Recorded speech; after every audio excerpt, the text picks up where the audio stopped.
Hey everyone, it's Vio here.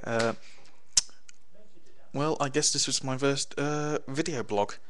Um, just thought I'd share and let everyone know that I've been updating my actual physical blog as well as my web blog, as well as my DeviantArt account. Haven't yet done anything with one of my other accounts, but there we go. So my blog, theglitchedera.blogspot.com, has been updated, and my DeviantArt account, Vioran at vioran.deviantart.com, is all updated. A few submissions on one, a few posts on one, and yeah. So I thought I'd do this and just give a shout out and see who's doing it.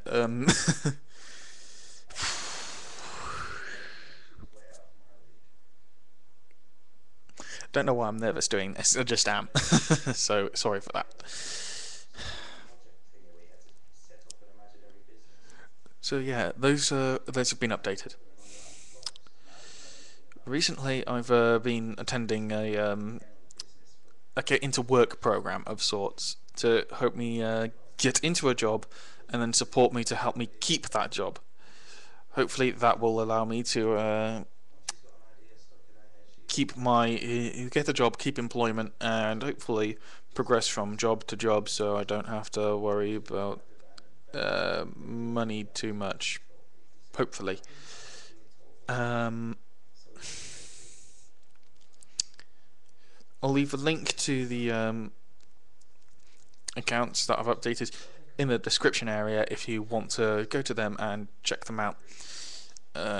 If you do, please leave comments as to what you like, what you think would do with the improvement, and we'll go from there.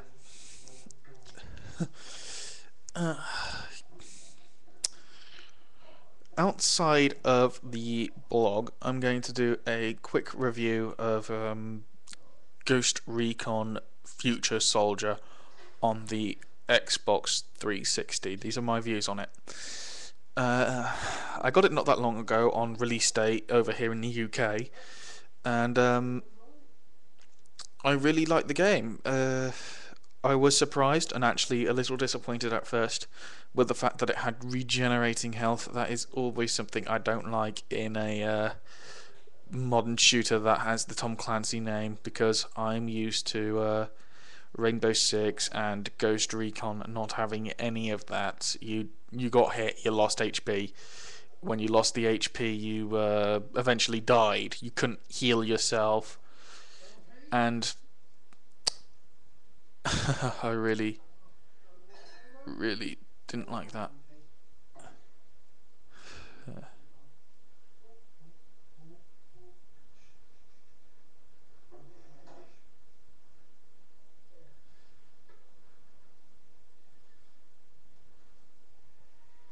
So anyway, that's that. That's what I think about the health system. Overall, the combat system I thought was very good, although it did feel very stop and shoot. In all honesty, but yeah, a lot of it featured some sneaking around.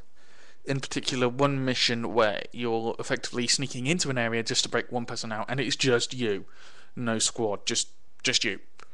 And that I felt was actually rather interesting.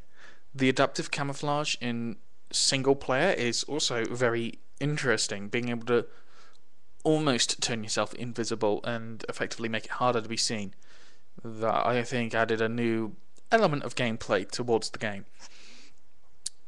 Um, the gunsmith, that was a brilliant little feature, being able to customize your gun to your playing style or to best fit the situations you believe will be coming up ahead.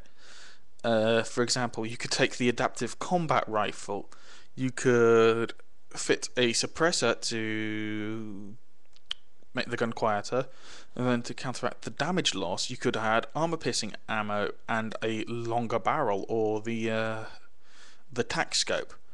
Then to counteract with the loss in mobility, you could fold the stock and add a vertical grip, and then to counter the loss in control from folding the stock, you could actually add the laser pointer to bring the control up by adding a visual aid, and I just thought that was a very clever way of adding in-depth customization. Now, one thing I did think would have been quite cool, and they could have easily done it, was add in the PEC system from Splinter Cell Conviction and from Tom Clancy's Rainbow Six Vegas 2, so that your single player character was the same in terms of its appearance, depending on what class you take, with the online character. So that when you could change your headset, your body armor, your sleeves and knee pads, whatever, with your single player character, even though it would be the same character if you like, and be able to play that character online with your own unique visual identity. Although I can understand in some ways, with this being the kind of game it is, why they didn't put that feature in. I just think it would have been cool. I'm a fan of customization and custom characters, and having your own online identity that is completely unique. Speaking of the multiplayer, I actually played that for a bit. I only played one game mode, but I really enjoyed it. It wasn't like other shooters I've played online in PvP, where I just felt like I was being slaughtered every turn. It actually felt like I had a valid contribution to the team, and actually was able to help the team get to victory or stop it from losing quite so badly. Although it does feel that in the objective-based mode, which allows respawns, it does feel that once you've started losing objectives, that there is no real way to sort of counteract that, and you'll just keep losing until you've lost the mission completely because the time has run out. Or conversely, when you're winning, it just feels that when you go from objective to objective, that you're just going to overwhelm so much that it doesn't really make it feel quite so fun. But that said, it was very nice to have multiplayer where health regenerates very slowly but disappears very quickly when you're shot. That the cover system was not only a sticky cover where you felt like you were actually actively leaning around, but also was actually very valid but penetratable as well. Your bullets could pass through the cover if you had the right modifications, and conversely, frag grenades could easily be tossed over, and yeah, it just made the game interesting. I actually remember this firefight I had with a player, and both him and me were on the same bit of cover, and in the end I lost out because he was just able to peek over the cover that little bit more, which I couldn't do because he was slightly above me in terms of the ground. And that just took what I felt was a longer firefight than it should have been and cut it right down, because he was just able to nip around through my helmet and take me out. So kudos to that player. He was actually pretty good. But it's not like Call of Duty, which I've played before, where I just feel like I'm going to be completely slaughtered every time I get into a match. I can't get any kills. I was actually able to get kills at this, usually at ranges that surprised me, although I didn't quite have the range of the Scout with the Scout sniper rifle, but I wasn't so short-ranged like the Engineer. I was a rifleman. I excel at intermediate range engagements, usually. If there's an enemy out of the way, I'll toss a frag. I stick to cover. I try to keep the enemy's heads down. But yeah, that was a very good game. I felt it was a very good game anyway. I know there might be some of you out there who disagree. If you do, you can leave comments and say why you disagree with it. But there we go.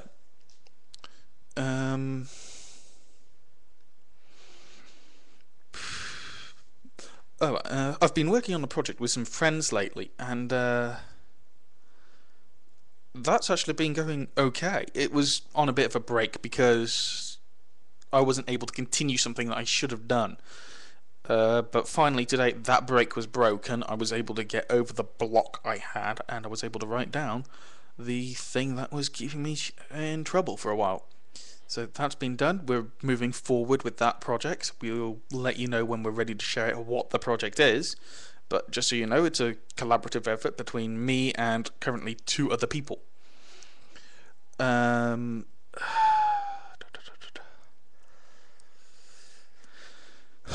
Recently, I saw the movies Chronicle and The Darkest Hour. We rented them out on DVD, and Chronicle was good, but there was one thing that really disappointed me about the movie, and that is the fact that it was in the perspective of the camera. Now, that is one feature I really, really hated about Cloverfield, which could have been a good movie, but the handy-cam perspective it had gave me a headache, and it gave a lot of people I know a headache.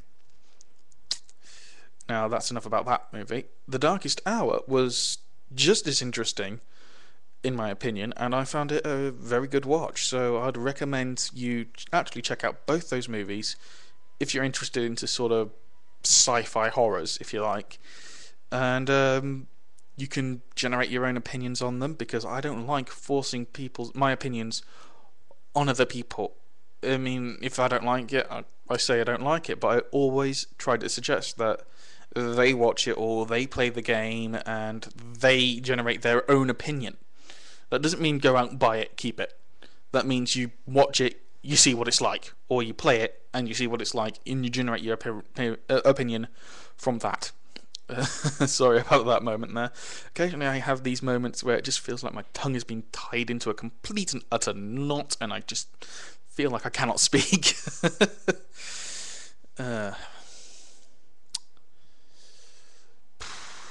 Now, if you're wondering why the picture is so bad on this, I'm actually using the inbuilt webcam of my laptop here, which is why the screen just shaked when I tapped. And it's not very high quality. I think it's 1.3 or something at most, but I honestly don't remember. It's not a HD webcam. It can't be HD. This laptop is 8 years old and it is dying slowly. As soon as I start saving money, it dies slower. But as soon as I stop saving money, it tries to speed up and melt. So yeah, having some issues with that.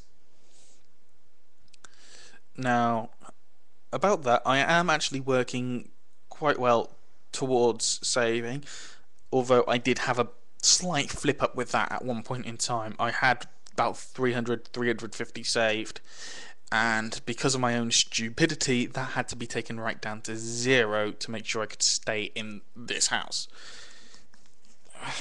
So yeah, starting again on the savings. My target is £1,500, and I've currently got £100 in, it's a good start. It's not brilliant, but it's a start, which is better than nothing.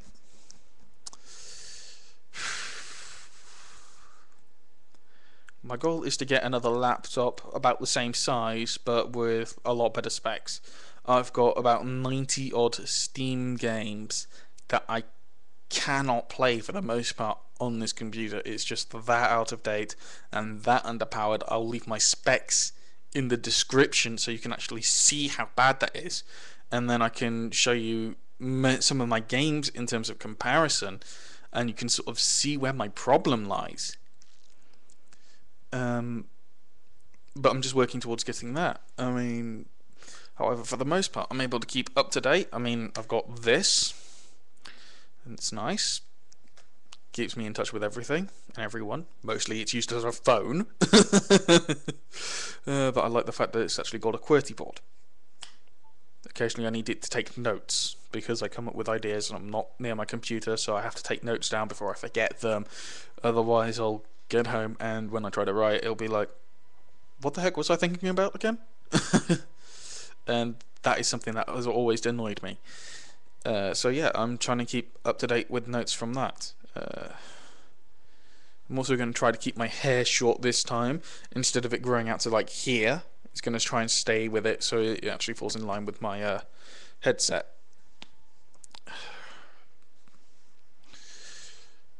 Speaking of headsets, I really like this one. It's a Turtle Beach X12 Air Force, and I got it for my Xbox 360, and I just find it is a very, very good headset. It's got very good sound quality. I like the fact that when it's plugged into my Xbox, I can adjust the game's volume and the volume of the chat, as well as the boost function. And it's just, I find it a brilliant little headset. It was a little bit weird to set up at first, what with it being inline on one end, but having to be USB powered because of the bass boost. But overall, I found it's a good headset. Still looking for employment on my end. Did a skills checker. Going to try and follow a recommendation in that, but